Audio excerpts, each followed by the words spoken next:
Yaitu poin ke-39 dari pelanggaran kekeliruan wanita, yaitu memakai gaun pengantin pada malam pengantin yang disebut dengan tasyri'ah dalam bahasa Arab ini ya. Yaitu ungkapan tentang gaun putih panjang yang mahal sekali harganya. Terkadang disertai dengan sarung tangan dan kaos kaki yang berwarna putih pula. Ini merupakan adat istiadat Nasrani di masa lalu ketika mengadakan akad pernikahan di gereja. Ini tidak boleh dipakai karena ini merupakan ya, atau menyerupai kaum kafir. Dan ini mengandung sikap berlebihan dan juga menghambur-hamburkan harta. Karena seorang wanita tidak memakainya kecuali sekali dalam seumur hidupnya. Alasan lainnya, karena di dalamnya mencapai atau mencari kemasyhuran, supaya terkenal, terlihat, terpamerkan, riya dan kesombongan. Anda melihat seorang wanita sangat kesulitan untuk berjalan dengan pakaian itu. Karena itu, sebagian wanita atau anak-anak ikut mengangkat gaun itu. Demikian pula orang-orang di sekitarnya ikut mengangkatnya. Sampai sini saya jelaskan dulu. Dan teman-teman, seorang wanita, seorang pria, muslimah dan muslim, wanita muslimah dan pria muslim, dianjurkan untuk menggunakan baju yang bagus. Tapi jangan menyerupai orang non-muslim. Pertama sekali, setiap wanita dianjurkan sekali untuk menghindari warna putih. Karena Nabi SAW mengatakan kepada para ulama, kepada kaum laki-laki, pakailah baju putih karena itu adalah baju terbaik kalian. Walaupun boleh menggunakan baju lain, warna lainnya. Tetapi ulama mengatakan, perintah Nabi SAW ini menandakan bahwa ya, baju warna putih itu lebih khas kepada laki-laki. Makanya contoh juga ihram, laki-laki dianjurkan pakai putih. Kalau memang itu juga boleh bagi wanita, maka Nabi SAW suruh para sahabat menggunakan itu. Tapi terbukti wanita para sahabat tidak menggunakan pakaian-pakaian berwarna putih, bahkan mereka condong menggunakan baju berwarna hitam atau gelap, gitu kan. Nah, kalau menggunakan warna putih bagi wanita, itu mirip kalau laki-laki menggunakan pink, warna khas wanita. Pasti akan ganjil, seperti itulah. Sisi yang lain, bahwasanya menyerupai orang kafir ini kan ada hadis Nabi SAW. Man tasyaba biqaumin fahuwa minhum. Siapa yang menyerupai satu kaum maka dia sama dengan mereka. Memang itu murni 100% tradisi orang-orang Nasrani. Mereka kalau nikah, pasti wanitanya menggunakan baju yang ketat, sampai dadanya terbentuk, badannya terbentuk. Kadang-kadang bahkan bagian pahanya terbuka. Ya. Kemudian gaunnya itu memiliki kelebihan kain di belakang yang sangat panjang. Ini kan aneh gitu ya. Terus membawa kembang, nanti kembang itu dilempar ke belakang. Siapa yang menangkap kembang itu, maka jodohnya akan datang setelah perempuan ini. Baik, kalau yang pegang kembang itu kakek nenek-nenek, bagaimana? Sudah 90 tahun misalnya. Kan seperti itu. Ini tradisi mereka. Dan kita tidak boleh menyerupai mereka. Kita tidak boleh menyerupai. Kalau sesuatu yang mereka lakukan ternyata memang ada dalam syariat agama kita. Misal kita menggunakan kemeja bagi laki-laki. Memang itu umum pakaian. Bukan baju ibadahnya mereka. Bukan baju khasnya mereka. Tapi kalau ada baju atau kalung misalnya. Ada salibnya. Kan itu sudah khas mereka. Nggak boleh lagi. Nah mirip dengan gaun pengantin ini. Memang khasnya mereka. Dipastikan tidak akan ada wanita Nasrani yang menikah tanpa menggunakan gaun seperti ini. Ya. Dan ini tidak dibenarkan. Kalaupun Anda mengatakan, tapi kan kita bisa buat baju yang seperti itu hanya berhijab. Iya, bisa memang. Tetapi hindari yang berhubungan dengan masalah tasyabuh atau menyerupai orang kafir. Dari warnanya, dari bentuknya, Anda bisa menggunakan yang lain. Karena memang boleh menggunakan baju yang bagus. Boleh. Tapi kan tidak harus yang gaunnya panjang ke belakang. Sehingga sulit untuk jalan. Baju-baju muslimah yang baik.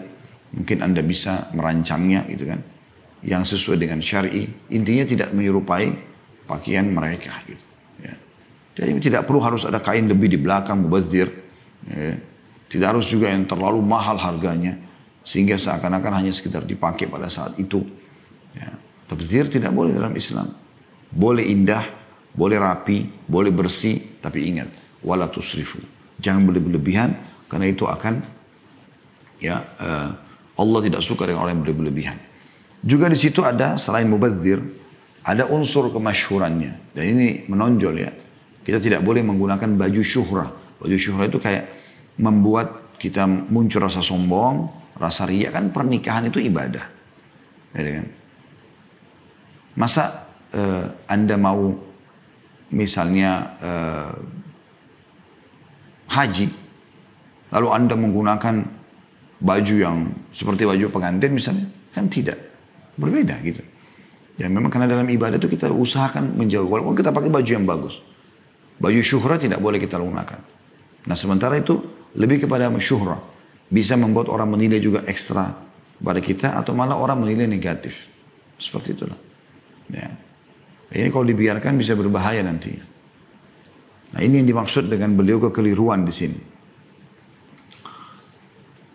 Kemudian kata-kata yang jauh dari rasa malu pun sering diulang-ulangi. Teriakan-teriakan yang biasa disebut. Ya, itu situ dalam kutip ada istilah bahasa Arabnya ya di Mesir gitu. Gadarik ya. Atau Zagarid. Ya. Maaf, tepatnya Zagarid. Ya. Dikumandangkan. Dan pengantin berjalan di tempat pelaminan. Ada kalanya orang di sekelilingnya menaburkan bunga mawar. Berjalan ini disebut juga dengan zaffah. Ya. Ini semua merupakan kebiasaan barat yang yang datang kepada kita atas nama kemajuan dan peradaban. Karena itu kita tidak boleh lakukan. Jadi tidak harus.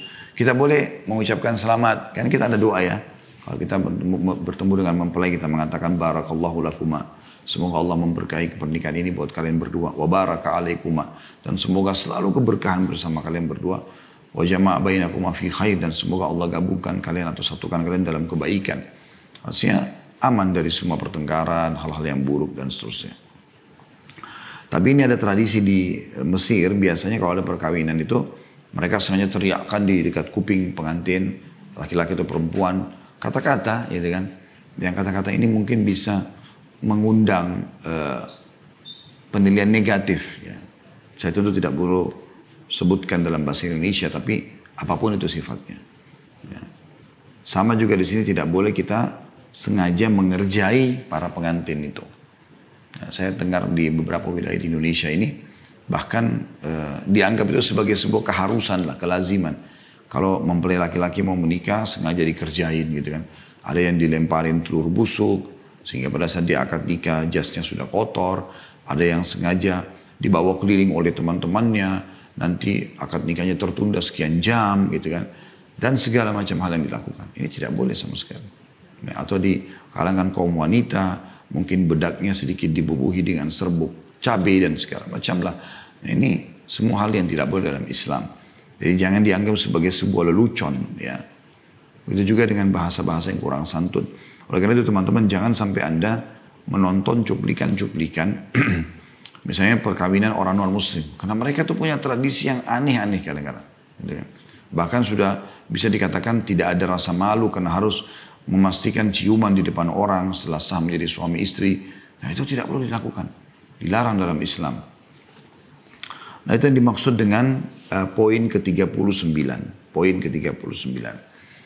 Jadi mudah-mudahan pesannya bisa ditangkap ya. Jadi kita tetap boleh menggunakan baju-baju yang bagus. Tapi ingat jangan mubazir. Jangan berlebihan dan jangan menyerupai orang non-muslim. Karena saya juga lihat ada busana muslimah. Untuk wanita yang bercadar, untuk wanita muslim yang pakai jilbab ada. Dan itu tidak ada kain yang menjulang di belakangnya besar. Menyerupai orang muslim atau sengaja membawa bunga gitu-gitu kan. Atau mungkin terbuka. Atau terlalu ketat. Itu kan pelanggaran-pelanggaran agama semua. Nah, insya Allah kalau Anda hindari ini biidnillahi ta'ala tidak masalah.